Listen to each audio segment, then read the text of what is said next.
Hola a todos, bueno, les doy la bienvenida a esto que va a ser como un refuerzo del curso que estamos haciendo. Acá vamos a tener pues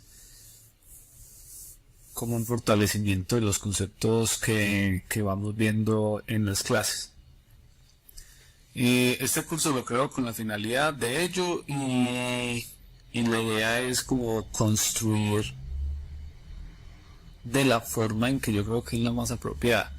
Entonces para ello, vamos a iniciar desde cero, vamos a iniciar con una idea, ¿cierto? Entonces, digamos que yo cuando tengo un proyecto, cuando me propongo algo, todo sale de una idea manifiesta.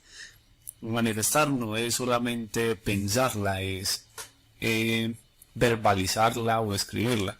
En este caso, el proyecto que nosotros estamos trabajando, que vamos a comenzar a trabajar, es un taller de mecánica, ¿cierto? Y para eso, o una persona que conocemos en el medio se nos acerca y nos cuenta su idea o su necesidad sobre el taller de mecánica. Entonces, en este caso, él lo que pasa es que tiene un taller normal de mecánica donde las motos o carros que entran, digamos que nunca son registradas en un software. Entonces, esta persona nos cuenta a nosotros como curiosos de la tecnología que requiere pues como una ayuda en ello. Nosotros lo escuchamos, tomamos notas mentales, tratamos de desenredar ese meollo que la persona nos está comentando, pero esto fue como un pasón, fue un acercamiento inicial. Nosotros ya sabemos que esta persona tiene una necesidad, no la acabo de manifestar y desde ahí va a arrancar como todo nuestro proceso. En este caso, nosotros debemos de plantearnos como unas preguntas orientadoras, se llaman en la educación, y estas son las que nos ayudan a nosotros a centrarnos hacia dónde vamos. Este curso no lo voy a arrancar como vamos a hacer esto, y las herramientas que vamos a utilizar son estas y estas, sino que vamos a hacer todo el proceso exploratorio y con ello el de descubrimiento, así como lo haría una persona que va a arrancar en algo. Cuando nosotros arrancamos o iniciemos en una carrera es muy difícil que ya tengamos bases, entonces a medida que vayamos avanzando vamos a ir descubriendo lo que necesitamos. Entonces somos personas interesadas en TI, más no somos desarrolladores o programadores, porque si ya lo fuéramos no estaríamos acá, ¿cierto? Entonces digamos que ya tenemos una idea que no es propia, sabemos que hay que tratar de darle solución y nos fuimos para nuestra casa y comenzamos a pensar en ello. Consultando en internet, fuimos averiguando sobre algunos conceptos claves iniciales que nosotros debemos de manejar. Entonces, para este caso, la pregunta orientadora con la que voy a arrancar, o con la que nosotros vamos a arrancar, es que debo de saber inicialmente. Entonces, esta persona necesita un software, una solución, una aplicación. Que yo la quiero hacer en Excel, la hago en Excel, pero entonces, ¿qué necesita saber? ¿Sí o no? ¿Qué es lo que necesito saber inicialmente si la voy a resolver? Si la haces en Excel, pues por lo menos lo pueden saber de ellos, ¿cierto? Que esto ya es Excel, pero la quiero hacer con una macro. En nuestro caso, pues lo vamos a hacer con programación. No importa el lenguaje. Entonces, inicialmente nosotros que debemos de respondernos, nos debemos de responder qué es programación. Entonces, acá vamos a estar viendo conceptos inicialmente y luego pasaremos a codificar. Es que todo necesita una parte conceptual fuerte, ¿sí o no? Entonces, en programación, o la programación es el proceso por el cual se escribe, prueba y mantiene código fuente en un programa de una computadora, ¿cierto? Implica instrucciones específicas llamadas algoritmos que le dicen a la computadora cómo realizar una tarea particular. La programación se utiliza en amplia variedad de campos, desde el desarrollo de software para las aplicaciones de escritorio, web y móviles, hasta sistemas integrados, inteligencia artificial, analítica de datos y entre otros. Existen muchos lenguajes de programación. Entre los más conocidos tenemos a Python, JavaScript, Java, C++, C Sharp, Ruby, PHP, muchos otros más. ¿Qué difiere entre estos lenguajes? Como son lenguajes, pues difiere su sintaxis. La sintaxis son las reglas gramaticales para la escritura del código. Entonces, en la forma en que yo escribo en Python puede variar a la forma en que yo lo hago en JavaScript, a la forma en que yo lo hago en Java, y así con los demás. Cuando acá nos dicen que implica la creación, que programación implica la creación de instrucciones específicas de llamadas algoritmos, nosotros entonces nos surge una duda, ¿cierto? ¿Qué es un algoritmo? Entonces un algoritmo es un conjunto de pasos ordenados de forma lógica. En este caso, la lógica debe ser muy clara. Si yo voy a fritar un huevo en la mañana, lo primero que debo de tener en cuenta es el huevo. Yo no puedo fritar un huevo si no lo tengo. Entonces miren que el primer paso sería como obtener el huevo. Después de obtener el huevo, entonces pongo la sartén, prendo la estufa o el fogón, ¿cierto? Y comienzo a preparar el huevo. Estos son los pasos ordenados, ¿sí o no? Esto aplica para problemas de informática y matemáticas. Y los algoritmos pueden ser expresados en lenguajes formales, como los que acabamos de ver, o en pseudocódigos. Pseudocódigo es un lenguaje que se acerca mucho al lenguaje natural, y cuando hablamos del lenguaje natural es el lenguaje del humano, el lenguaje que habla la persona, ¿sí o no? En este caso de nosotros, el español. Entonces lo podemos expresar como código y lo podemos expresar como pseudocódigo.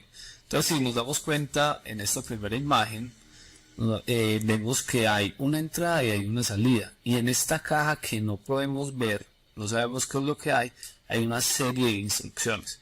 Este es el desarrollo de nuestro algoritmo, la necesidad, en este caso realizar un huevo, fritar un huevo. Entonces, ¿qué pasos debo hacer yo para tener mi huevo frito? Eso sería el algoritmo. Por acá también vemos un algoritmo en un diagrama de proceso para prender un bombillo o una lámpara. Nos preguntamos, ¿la lámpara no funciona? ¿Está enchufada? ¿Sí o no?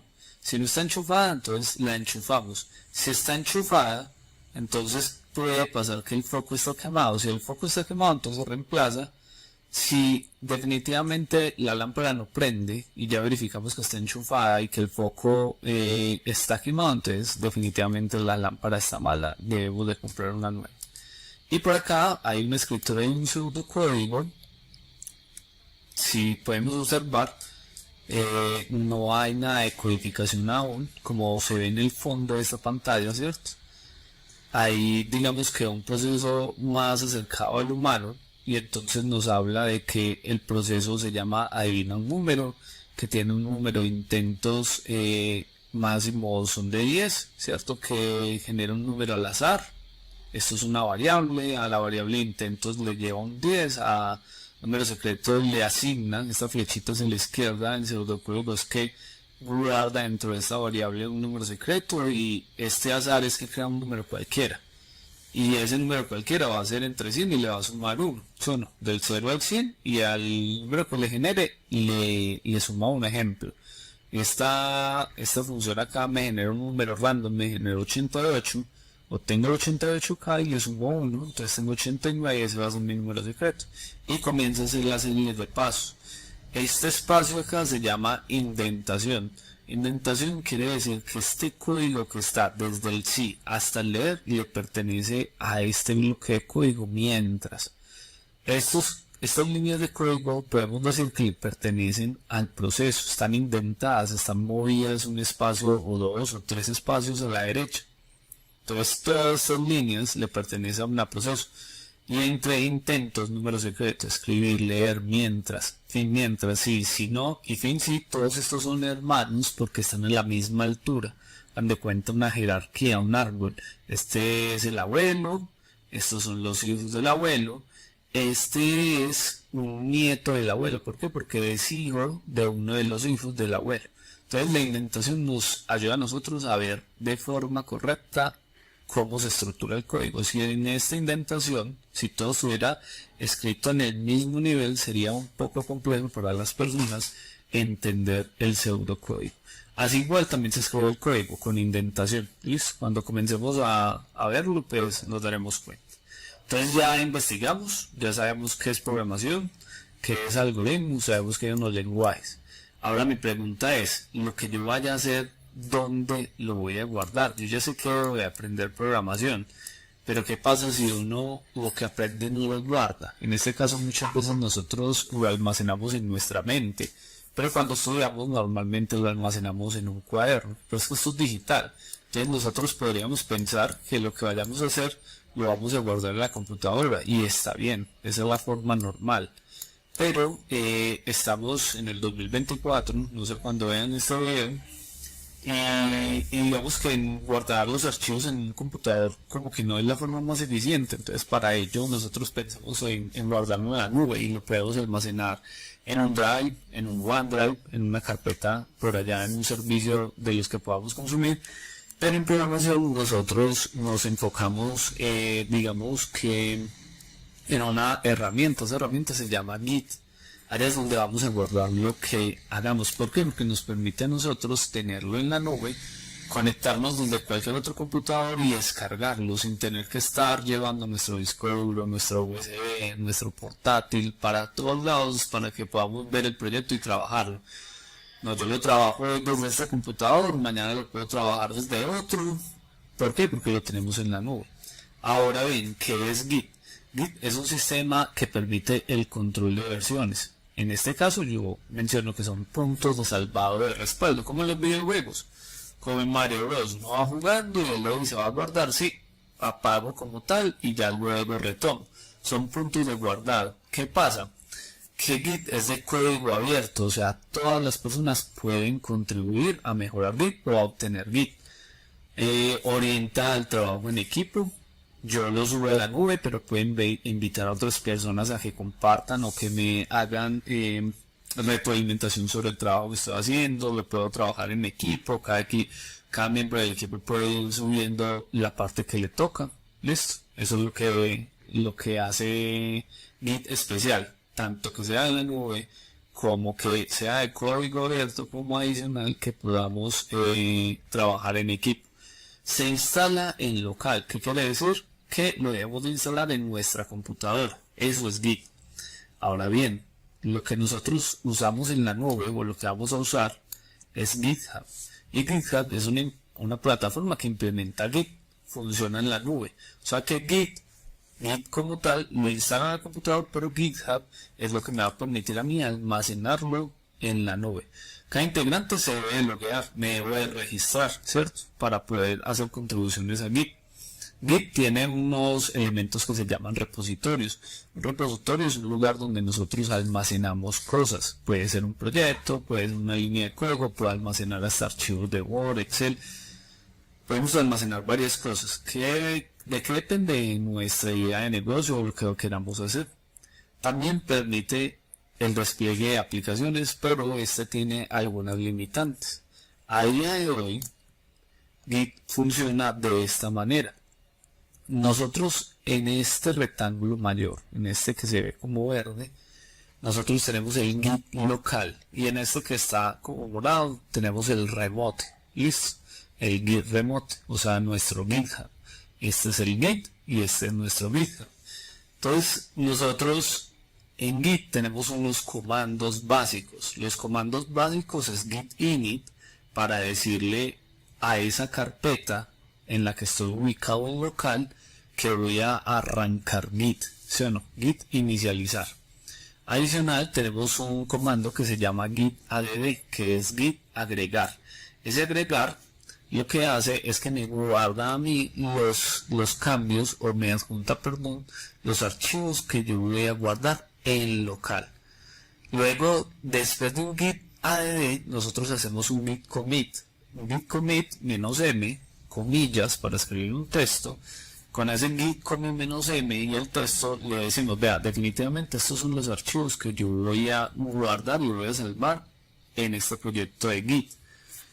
Con las comillas yo doy como un comentario, bueno, estoy creando un nuevo proyecto, no, estoy agregando una nueva funcionalidad. Listo, lo que me permite a mí es que le dé información a las personas que vayan a mi repositorio en esa subida de archivos que fue lo que hice. Esa es la funcionalidad del git commit -m. Luego tenemos un git push. Si nos damos cuenta acá, pasamos del local al remoto. Este comando de git es el que me permite a mí llevar los archivos que definitivamente dije que iba a salvar al repositorio remoto en GitHub, ¿sí o no? O sea, ya las personas que están vinculadas a su repositorio lo pueden ver. Adicional, si ustedes se dan cuenta, las flechas que van hacia la derecha suben y las flechas que van hacia la izquierda bajan. ¿Cómo así que bajan? Sí, del repositorio en la nube bajan cosas a nuestro repositorio en el local.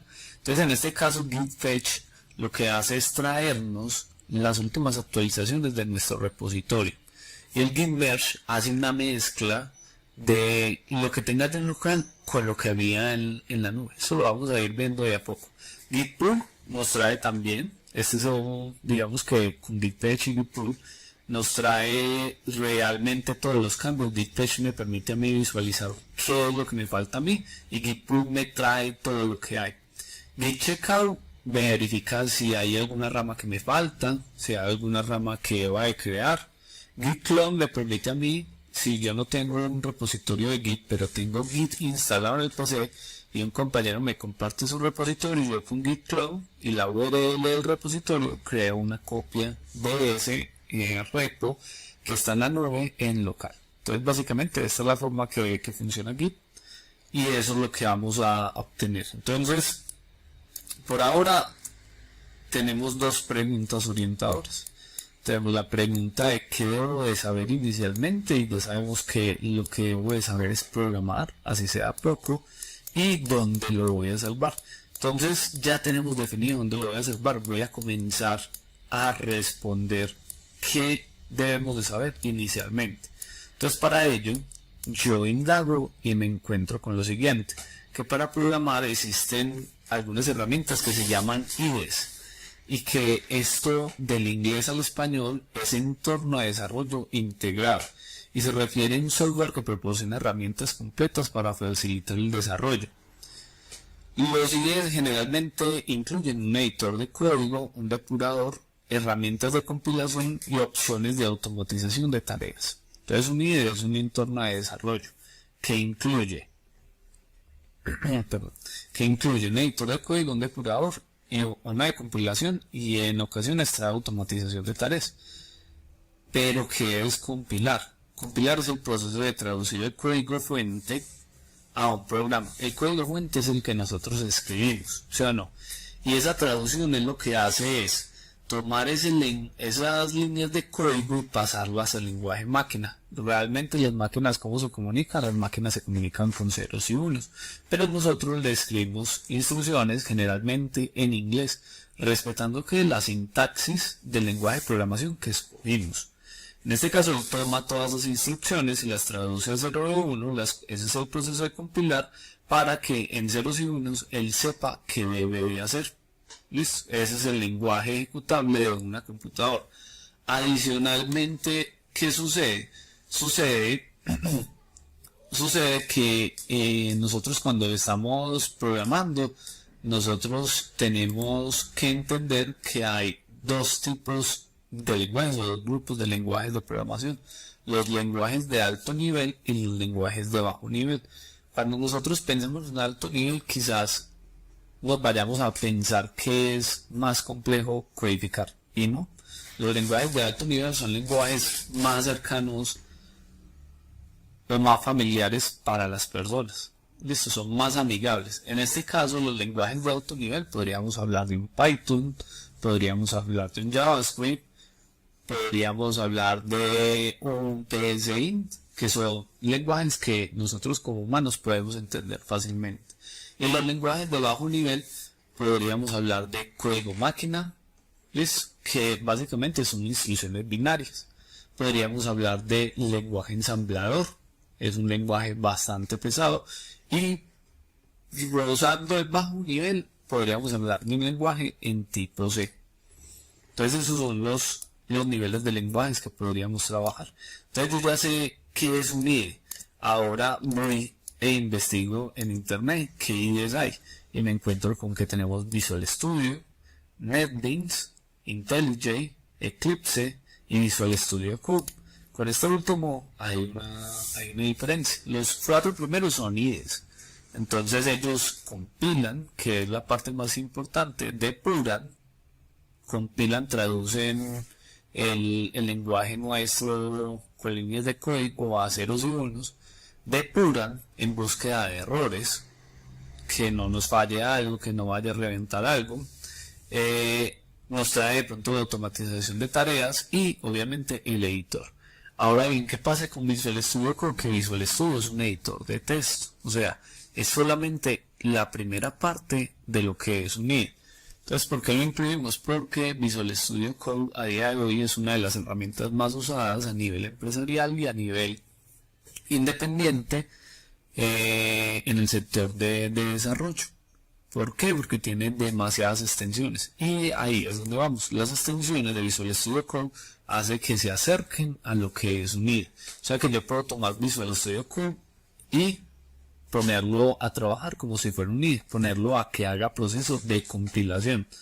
En este caso, ese proceso de compilación es para algunos lenguajes. Adicional, ahí toco otro tema. Los lenguajes podemos separarlos también en alto nivel y bajo nivel, también los podríamos separar en dos tipos de lenguajes, unos compilados y otros interpretados. Los compilados lo que necesitan es ese proceso de pasar el lenguaje al lenguaje máquina para que puedan operar. Los interpretados simplemente se ejecutan. Ese es el caso de JavaScript. JavaScript no necesita ser compilado. Hay algo similar, que es TypeScript, que es como la evolución del JavaScript. Le da una mejor estructura al JavaScript, pero TypeScript no es compilado, sino que es transpilado. Y transpilar es que toma el TypeScript y lo pasa a JavaScript. Sencillito. Y el JavaScript se ejecuta en el navegador. Esa es la característica principal de JavaScript, que se ejecuta en el navegador. Teniendo eso claro, también tenemos un lenguaje compilado como es Java, que no simplemente se ejecuta así por sí solo. Yo necesito decirle a la máquina, venga, compílelo, dale play, él hace un proceso, se puede tardar unos segundos, y durante ese proceso puede depurarlo, y en esa depuración me puede decir, ve, hay estos errores, no hay errores, entonces, perdón, hay estos errores, entonces corrígelos. Si no hay errores, entonces lo ejecuto y te muestro lo que vos querrás que muestre el programa, lo que hayas programado. Entonces, teniendo esto claro, que puedo utilizar para programar, yo opto por las herramientas que deseemos. En este caso, pues vamos a trabajar con GitHub. Y acá vamos a trabajar con Visual Studio Code, pero también vamos a trabajar con IntelliJ. Listo, esos son los que vamos a estar manejando.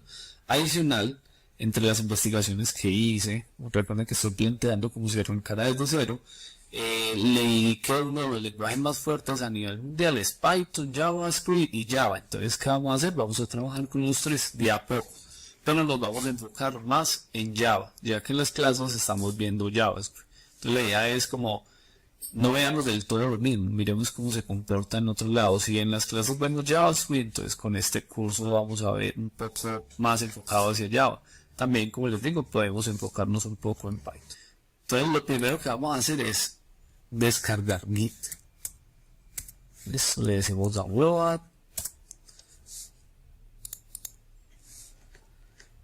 Y luego decimos que es para Windows, porque yo estoy trabajando en Windows y tiene otra máquina seleccionada en el sistema, 64 bits. Como sabemos que es 64 y no 32, ¿ustedes qué van a hacer? Le van a decir, le vamos a dar Click Production en el logo de Windows y le vamos a decir Sistema. Acá en Sistema nos va a mostrar la información y esta es la que nos interesa, tipo de sistema 64 bits. ¿Qué pasa? Que si tenemos 32 bits, una vez verificado el tipo de procesador que tenemos de 64 a 32, le damos descargar. Esperamos o que nos descargue el instalador para luego proceder con la instalación. Una vez finalizada la descarga, le decimos que nos instale Git. Esperamos a que nos abra y simplemente es darle siguiente, siguiente, siguiente.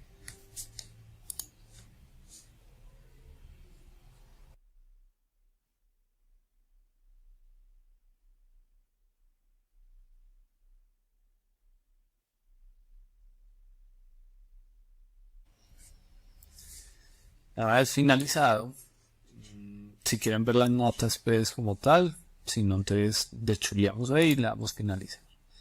Una vez instalado Git, debemos irnos para GitHub y acá lo que vamos a decir es sign up si no estamos todavía registrados en Git o sign in para ingresar como tal. Entonces yo le voy a decir que no estoy registrado, vamos a registrar el correo. Vamos a crear un password para ponerle un nombre a esta cuenta. Y acá si queremos recibir notificaciones, yo lo voy a dejar así. Ahora nos pide que verifiquemos como tal, le vamos a decir que verificar. Y lo que debemos de acá hacer es dejar que la imagen esté en la misma dirección de la que nos demuestra. Le decimos enviar.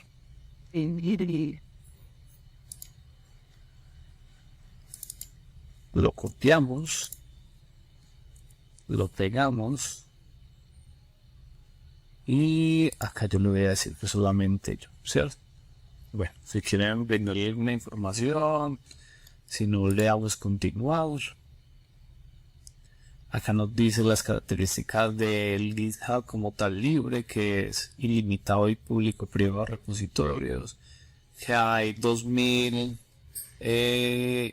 continuos, integration, continuous deployment o integración continua y desarrollo, despliegue continuo, 2000 minutos al mes para hacer nuestros despliegues, 500 megas de almacenamiento en los paquetes. Y bueno, ahí tenemos pues como nuestras virtudes para el free y lo que queremos por paga, pero vale $4. Ahora nos sirve como tal.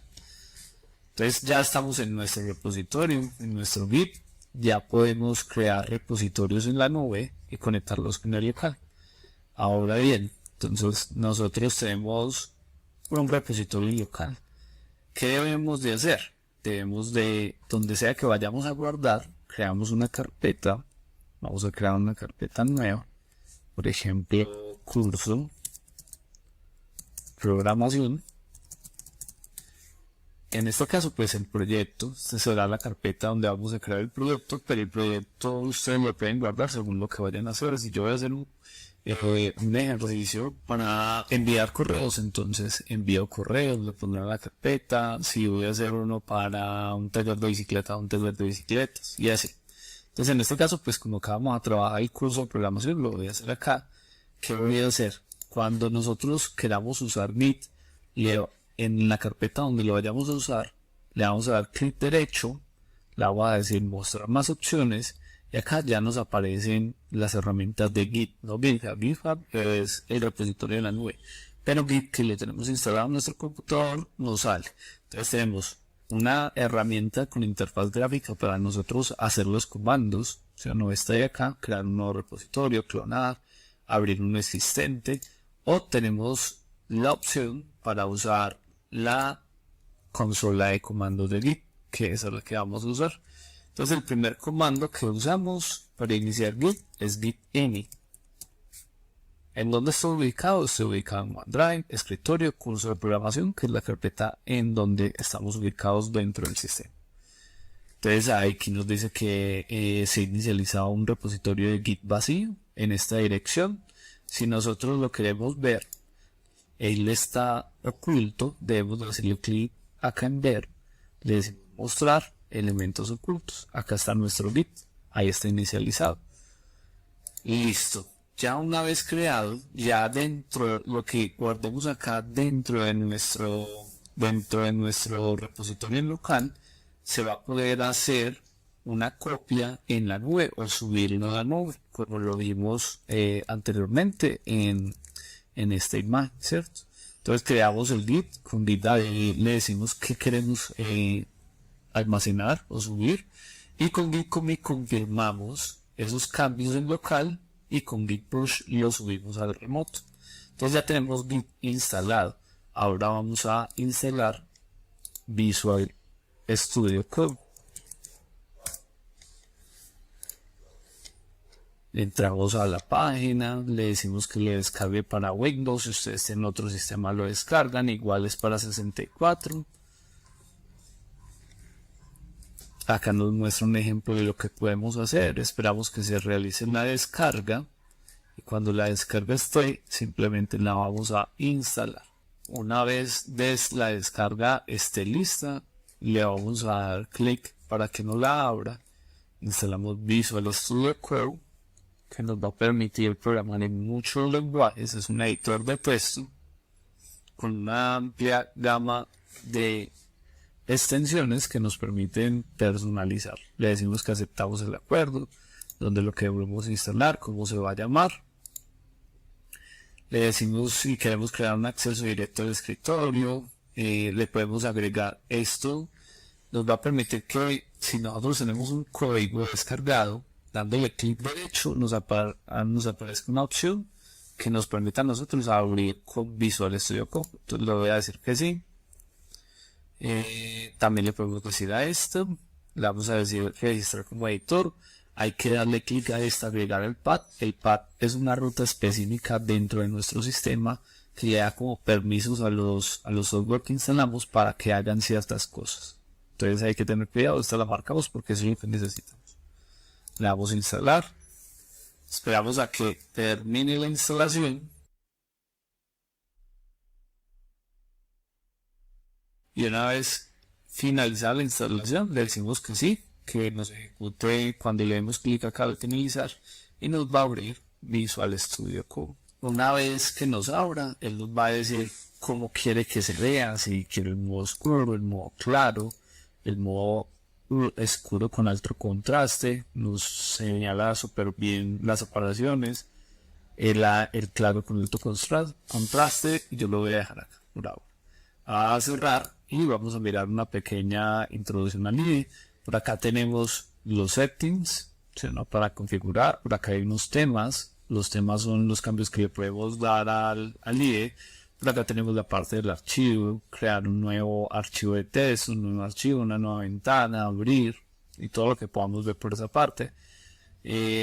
Deshacer, rehacer, cortar, copiar, pegar, la selección, seleccionar todo, ¿cierto?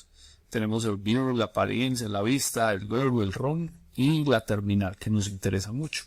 Nosotros en esta terminal podemos ejecutar comandos de Git, comandos de PowerShell. Por acá nos traen unas opciones de consolas que podemos usar.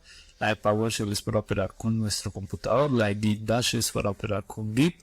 La de Command Prompt es una ventanita CMD de las que sacamos cuando buscamos CMD en el computador. También nos permiten interactuar con nuestro PC. Esta la vamos a necesitar mucho, comando rápido, control J para abrirla y ocultarla. Acá en este caso nos muestra las que tengamos presente que esto consume memoria RAM. Entonces si su computador no tiene buena memoria RAM, se les puede ir. En este caso este que estoy usando tiene solamente 8 GB. Con el Visual Studio Code y el Git acá abierto, más las aplicaciones que estoy usando para grabar y los navegadores, está consumiendo 65. Tener presente que en ocasiones el procesador se puede ir a pico, hay que tenerle paciencia. Si no, vamos liberándola, matándole acá. Listo, acá nos dice kill. Le decimos que mate esta consola y que mate esta. Que quiere una nueva, control J. Selecciono el tipo de consola que quiero y nos lo muestra. Acá nos dice dónde estamos ubicados, que estamos ubicados en la carpeta del disco C users y dentro en una carpeta que se llama RIP. Por acá tenemos el explorador. En este caso está vacío nuestro explorador, no tenemos ningún proyecto creado. Acá podemos buscar palabras, frases en nuestro proyecto, no hay nada. Este simbolito es el de Git, él nos permite a nosotros ver cómo nos estamos comportando para el Git. El de debug para algunos lenguajes que se pueden debuguear para encontrar errores o problemas, pues podemos ejecutar debug. Y extensiones, acá hay infinidad de extensiones que podemos instalar en nuestro IDE. Vamos a buscar Python para descargarlo. Nosotros necesitamos tener Python instalado en nuestra máquina, en nuestro PC, entonces lo vamos a descargar. Vamos a esta parte, nos dice que la última versión es le decimos que sí, lo va a descargar y lo vamos a instalar.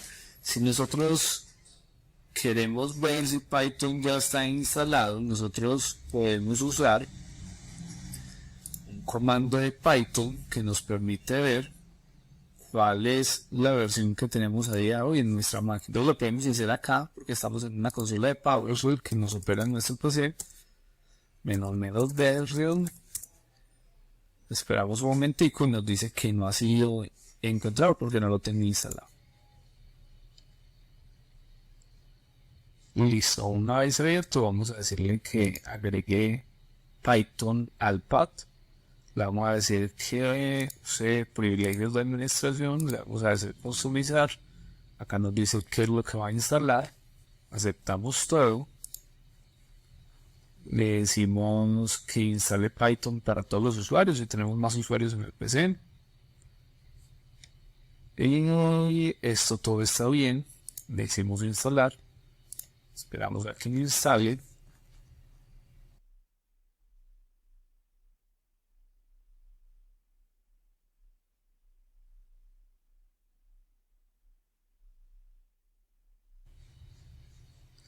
Listo, una vez finalizado le vamos a dar close. Voy a usar la Visual Studio porque en ocasiones genera problemas cuando se instalan cosas, no la reconoce, entonces lo cierro y enseguida volvemos a abrir. Lo voy a verificar de todas maneras que Python esté instalado por la consola SMD directamente desde el PC y ahí ya nos reconoce. Listo, vamos a abrir Visual Studio Chrome.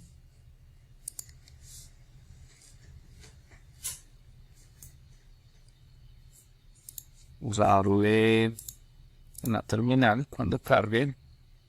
Le damos Python menú version para verificar que está bien. Ahí nos reconoce, ¿cierto? Y esos variables rootpath que les estaba mencionando se encuentran en variables de entorno. Acá le vamos a dar clic en variables de entorno. Estas son las variables de entorno para el usuario y estas son para todo el sistema en general. Aquí encontramos una variable que se llama path con algunas variables ya dispuestas como son Python y Visual Studio. Entonces ya tenemos pues nuestro Python funcional. Ahora ¿qué vamos a hacer? Vamos a descargar unas extensiones que nos van a permitir ejecutar Java desde Visual Studio. Eso es lo que vamos a estar buscando. Entonces vamos a poner Java. A ver, acá nos salen algunas sugerencias de una vez. Si ponemos Python encontramos algunas que van a estar relacionadas con Python, ¿sí o no? Si nosotros queremos ver qué hacen, simplemente las seleccionamos y leemos, ¿sí o no? ¿Qué es lo que hacen como tales extensiones? Si las necesito, yo voy a agregar las variables de Java, las voy a buscar, voy a instalar el pack de Java, le damos a instalar, él va a proceder a instalar, vamos a instalar el debugger. Ok. Con instalar la primera ya se instalan las otras y vamos a instalar también el Spring Initializer que lo vamos a necesitar mucho más adelante. También vamos a instalar el de Red Hat, el lenguaje de soporte para Java, y yo creo que lo podemos dejar por ahora de esta manera. Entonces básicamente esto es el primer video, es algo largo, pero ya vamos a comenzar con la parte de codificación. Igual voy a ir trabajando, como les digo, contenido y un poco de desarrollo. Voy a ir rápido, pero espero que hayan captado la idea de esta primera sesión y es entender que cuando yo arranco un proyecto es porque tengo un objetivo de algo, porque me surgió una necesidad y esa necesidad es manifiesta. En este caso fue por parte de este amigo y ahí se me desenlazaron un montón de preguntas y esa es la finalidad, que a medida que nosotros vayamos avanzando se desemboquen muchas preguntas y no hacerlo como lo hace todo el mundo, y es que entramos a un curso y ya nos dicen que vamos a usar. No, vamos a ir descubriendo por qué necesitamos una herramienta y si hay alguna otra que nos sirva. Esa es la finalidad con esto, irnos preguntando, respondiendo y haciendo. Y bueno, no siendo más, muchas gracias, nos estamos viendo en el siguiente video. Nos vemos, chao.